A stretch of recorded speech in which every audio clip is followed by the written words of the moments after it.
जरा सोचो, अगर तुम पूरी जिंदगी एक ही चीज को परफेक्ट करते हुए बिता दो पर उससे कमाई हो एकदम लुल। कुछ ऐसी ही कहानी है आयरन हेड की, जो एक 60 साल का आदमी है जिसका सर लोहे से भी ज्यादा मजबूत है। बचपन से ही आयरन हेड और उसके भाई बहन को उनके मास्टर ने ऐसी ही खतरनाक कुंफू ट्रेनिंग दी है। एक छोटी उम्र में ही आयरन हेड अपने सर से बिना दर्द महसूस किए ईंटें तोड़ सकता था। उसका भाई आयरन क्रॉच, जिसे हम लोहे के गहनों वाला भी कह सकते हैं, उसने लोहे के डंडे से मार मार कर अपने शरीर के नाजुक इलाकों को पत्थर जैसा बना दिया। उनकी बहन रोर अपनी चीख से लोगों की जान तक ले सकती थी। उसकी हंसी सुनकर ही लोगों के कान के पर्दे फट जाते। वो रोज कम से कम 5 क्लास तोड़कर अपने गले की ट्रेनिंग किया करती। उन तीनों को बचपन में तो अपनी काबिलियत के लिए खूब वाहवाही मिली, लेकिन जैसे जैसे वो बूढ़े होते गए लोगों ने उनमें दिलचस्पी लेना बंद कर दिया। वो तीनों लगभग पूरी जिंदगी बेरोजगार ही रहे, जिससे अब आयरन हेड के सर पर लाखों का कर्ज हो चुका था। उसका सर लोहे की चोट तो सह सकता था, लेकिन कर्ज की नहीं।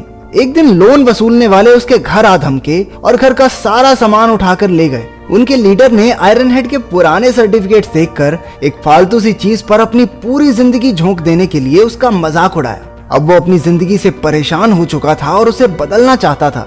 60 साल की उम्र में वो नौकरी ढूंढने बाहर निकल गया। उसने सड़क पर कुछ छोटे मोटे गुंडों को आपस में पैसे बांटते देखा। इतने पैसे देखकर आयरन हेड हैरान रह गया और उसने भी उनके ग्रुप में शामिल होने की ठान ली। वो उनका पीछा करता हुआ उनके अड्डे तक जा पहुंचा। राइकर नाम का एक गुंडा उसे बाहर फेंकने ही वाला था कि उनके लीडर जाई ने उसे रोक दिया और कहा कि अंकल की बात सुन लेने दो भाई।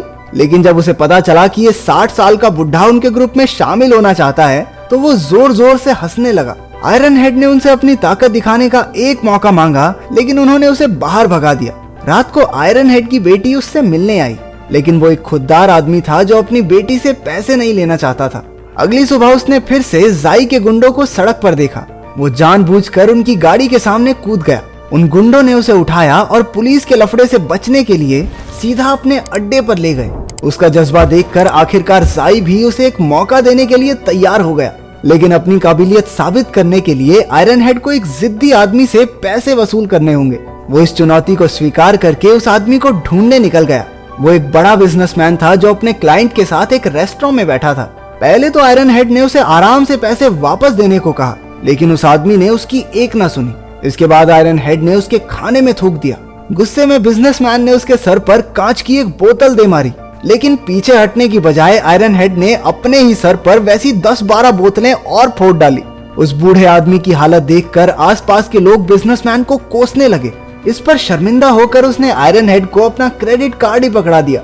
इस मुश्किल काम को पूरा करने के लिए जाई ने खुश होकर उसे 30% कमीशन दे दिया। उसके राइट हैंड राइकर को आयरन हेड की इतनी वाहवाही होती देखकर जलन होने लगी। उसने आयरन हेड के खिलाफ जाई के कान भरने की भी कोशिश की, लेकिन कुछ नहीं हुआ।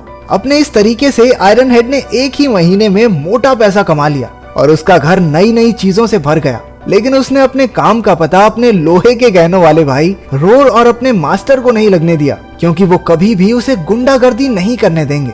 एक दिन उसे बाव नाम के एक आदमी से पैसे वसूल करने थे। उसने हमेशा की तरह अपना सर फोड़ा और बाव ने प्रेशर में आकर उसे अपने सारे पैसे दे दिए। उसके पास सिर्फ 30,000 युआन ही थे। आयरन हेड यही पैसे जाई के पास लेकर आया, लेकिन उसकी तरक्की से चिढ़े हुए राइकर ने कहा कि उनका रूल है कि वो आधे से कम पैसे कभी नहीं लेते। बाव ने उन्हें 3 लाख युआन देने थे और आयरन हेड सिर्फ 30,000 लेकर आया था। इस बात पर राइकर उसकी बेइज्जती करने लगा। गुस्से में आकर आयरन हेड ने भी 3 दिन के अंदर अंदर पूरे पैसे वसूलने का वादा कर दिया और शर्त रखी गई कि अगर वो पैसे ना ला पाया तो उसे अपनी जेब से वो सारे पैसे लौटाने होंगे। रात को घर लौटते वक्त राइकर ने अपने आदमियों के साथ उस पर हमला कर दिया और बाव के लोन के कागज भी फाड़ डाले। अब आयरन हेड के लिए बाव से पैसे लेना और भी मुश्किल हो गया था। वो घर पहुंचा ही था कि एक आदमी वहां उसे अपने लोन के पैसे लौटाने आ गया। आयरन हेड पैसे लेकर बहुत खुश हुआ, लेकिन तभी उसकी बेटी अपने पुलिस ऑफिसर पति के साथ वहां आ गई। उन्हें लगा कि वो आदमी आयरन हेड से कर्ज के पैसे वसूलने आया था, इसलिए उन्होंने उसे पैसे देकर जल्दी से भगा दिया। क्योंकि आयरन हेड उन्हें अपने काम के बारे में नहीं बताना चाहता था, इसी चक्कर में पैसे उसके हाथ से निकल गए। इसके बाद उसका दामाद एक घर में चोरी की तहकीकात करने गया। वो घर बाव का ही था और असल में उसी ने अपनी माँ के इलाज के पैसे अपना कर्ज चुकाने के लिए चुराए थे। उसने सबसे माफी मांगी और अपने परिवार से वादा किया कि आज के बाद ऐसा कुछ नहीं होगा। पुलिस वालों ने उनके परिवार की मदद के लिए कुछ पैसे दिए और वहां से चले गए। ये हमारे पुलिस वाले इतने अच्छे क्यों नहीं होते भाई। अगले दिन आयरन हेड फिर से बाव से पैसे वसूलने की कोशिश करने लगा। सड़क पर तमाशा हो गया और लोग बाव को गालियां देकर उसे पैसे वापस करने को कहने लगे। कोई रास्ता ना दिखने पर बाव ने उसी की तरह खुद को ईंट से मारना शुरू कर दिया। उसके ऐसा करने पर आयरन हेड को ही उस पर तरस आ गया और उसके सर से निकलता खून साफ करके चुपचाप वहां से चला गया। वो सोचने लगा कि वो पैसे के लिए कितना नीचे गिर चुका है। हमने देखा कि जाई और राइकर ने दूर से ही उस पर नजर रखी हुई थी। अब जाई को भी उसकी काबिलियत पर शक होने लगा था और आग में घी डालने के लिए राइकर तो वहां था ही। फिर भी जाई ने शर्त के हिसाब से 3 दिन तक रुकने का फैसला किया। शाम के समय उसका मास्टर रोर और लोहे के गहनों वाले भैया के साथ आयरन हेड के घर में घुस गया। जल्द ही उन्हें पता चल गया कि वो इतना अमीर कैसे हुआ था। उन्हें घिन आ रही थी कि आयरन हेड ने ऐसे गलत काम के लिए अपनी ट्रेनिंग का इस्तेमाल किया है। जिस गैंग के लिए वो काम करता था वो गरीबों को बहुत ज्यादा ब्याज पर पैसे देकर उनकी मजबूरी का फायदा उठाती थी। आयरन हेड अब बेहद शर्मिंदा हो चुका था। वो चाहता था कि धरती उसे जिंदा निगल ले। उसने अपने कमाए हुए सारे पैसे टेबल पर रखकर कहा कि आज के बाद ऐसा कोई काम नहीं करेगा।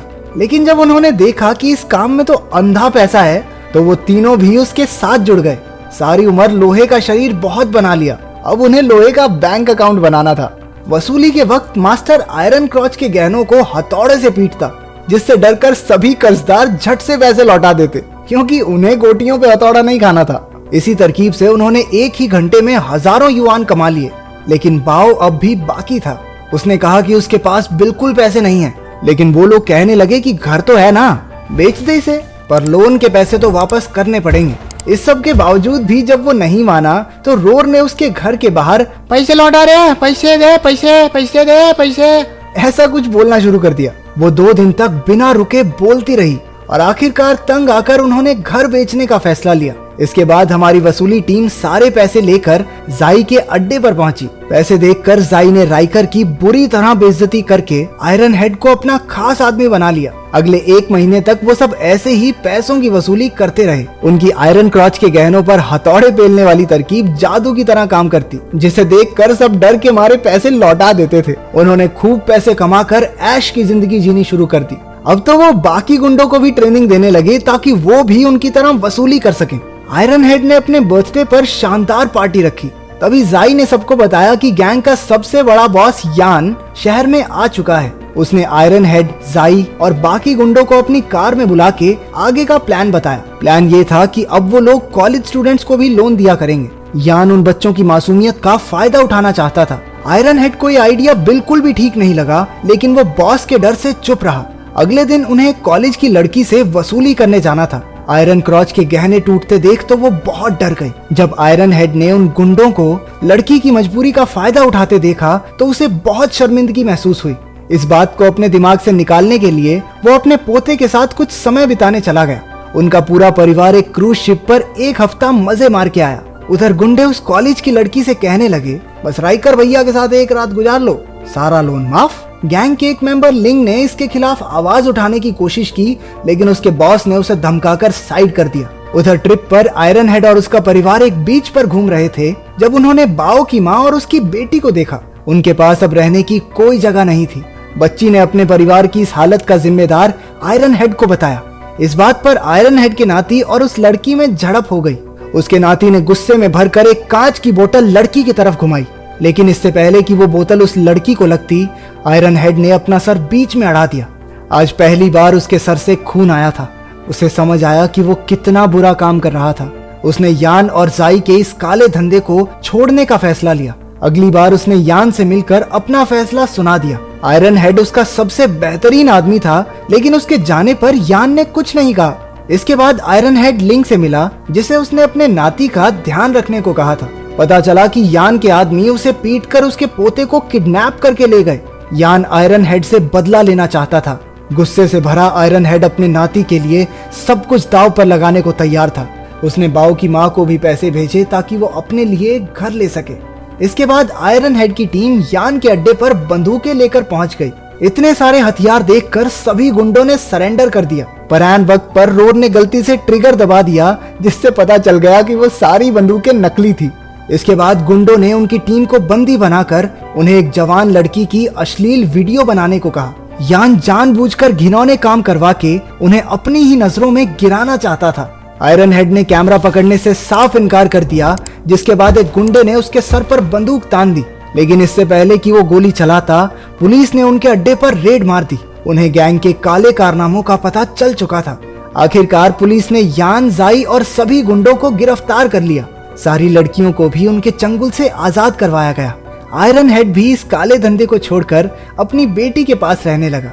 उसने आयरन क्रॉच, रोर और मास्टर के साथ मिलकर कसम खाई कि आज के बाद अपनी ताकत का गलत इस्तेमाल नहीं